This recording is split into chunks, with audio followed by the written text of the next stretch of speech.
This is Andrea, and this is the Keurig K-Duo Plus. I just got this today. I've unboxed it, and I've run one cleansing swoosh through the pod up here without any pod in it to get a clean cup. But I'm going to show you how this works, because this is one of the first things you're going to want to do. It's a cleansing brew. You do it both for the pods and later for the carafe, and I'll show that in the second half of this video. You can tell I've got the water reservoir up to the 12 cup maximum mark. You can situate this either on the right hand side or the left hand side or behind the unit. Right now I'm in my laundry room, so I apologize for the towel draped over the back of the washing machine, but that's neither here nor there. It's just to help you focus on this. Actually, it's helped me focus on it. But anyway, here's the Keurig. We're going to run a clean run of water through there. You can see I've already done it. I'm going back down into there. That's where you would put the pod. The pods that don't come with it, you have to have K-cup pods to put in there, but we'll do that next. Go ahead and secure it. When you plug this in, you need to set the digital clock. Hour and minute, really easy to do. No special skills needed there. Then we'll turn it on, have the power on, and you can see right here, you're getting back and forth lighting. It's asking, do you want the carafe or do you want a pod? Well, we want the pod. And then to clean the machine, to clean the first run through for the pod, you want to choose 8. Now that's 8 ounces. These also correspond to the number of cups that you would brew in the carafe if that's what you were doing. But since we're not doing that, this is the ounces. Now this mug is 16 ounces, so we're going to go ahead and run this twice. I'm going to press 8, and then this middle button is the brew button, so I press that. And you can hear it making its noises as it's drawing water from here to run through up here. Now as it comes down, that took virtually no time at all. It has been preheated, but when it wasn't preheated, it took about, I don't know, 2 minutes to get fully warmed up, and a few seconds to give me 8 ounces. And you can see the steam coming off there. It actually gets to be between 170 and 190 degrees. So you gotta be careful, like anything else. It's hot. So it finishes up. Now I can, when this is done, lift that up, and I'm not gonna have any dribbles or anything like that. It secures nicely, and as long as it's on its base the way it should be, any water you see is me being messy filling it. And it's drawn down that much. Now a cup, now this was an 8 ounce. For the purposes of the carafe, a cup is 5 ounces. So 60 ounces, which is how much this entire thing is, will fill one carafe.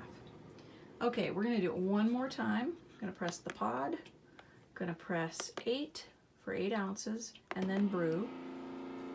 And it's going to draw the water out of the reservoir, come up, down through, and what this is doing is just getting any cruddy bits that would have been in manufacturing through the machine so that you don't have to worry about breaking that. And once it's done, I'll empty that out, and then I will go ahead and do the carafe cleanse before I actually do myself my first cup in the K-Duo Plus.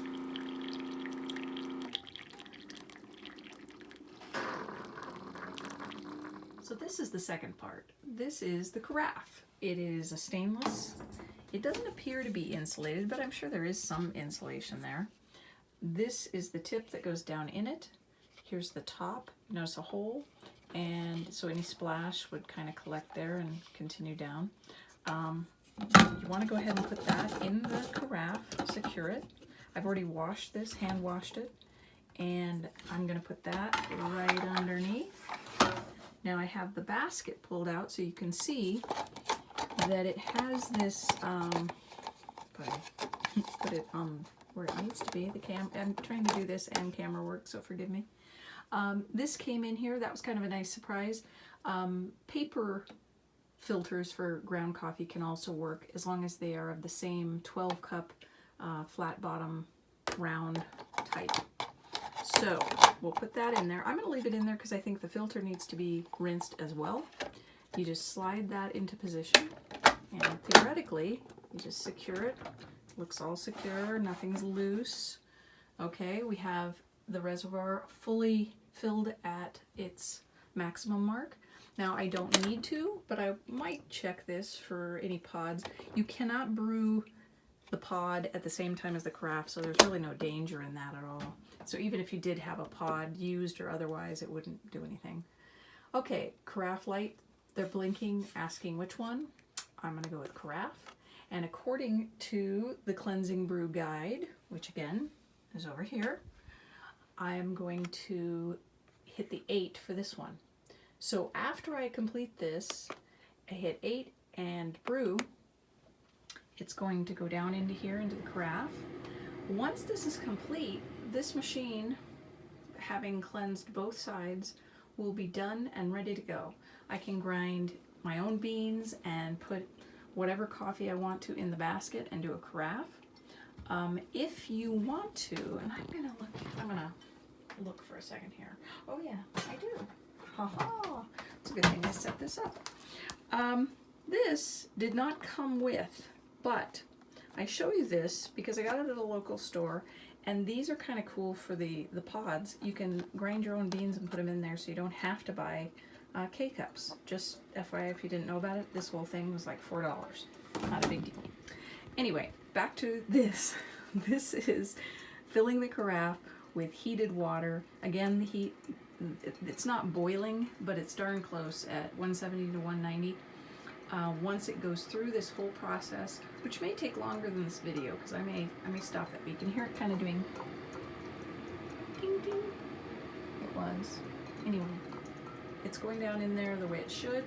I don't see any leaks down here, although this base, if you take the, there's kind of a slotted base you can lift out of there to clean underneath there. If it did gather coffee, it wouldn't be that big a deal. But I will let it do its thing. It's obviously not working as quickly as the pod one was, but in time that'll drain down, and I'll empty it out and be ready to go. So now I'm going to take a K-cup that I have, and I'm going to brew my first cup of coffee in my Wonder Woman cup. And I'm going to go ahead and, gosh, this is a 16 ounce cup. I think I'm going to choose the 12 ounce. And first I need to put in my K-cup. Again, you have to purchase these yourself. I just happen to have this one. You secure it, you'll hear it pop. There's a little pokey thing, just like up here. And when you come down here, you'll hear it snap into place. It's asking pod or carafe. Obviously, we're going to be doing a pod. I already have added more water into the reservoir. I'm going to press pod, and I'm going to press, ooh, now there's a question we haven't covered. Strong. You can actually intensify the flavor of your coffee by pressing strong. So I'm going to press strong. When it's selected, it stays illuminated. All I have to do is turn it off if you don't want that. But I'm going to go ahead and put strong.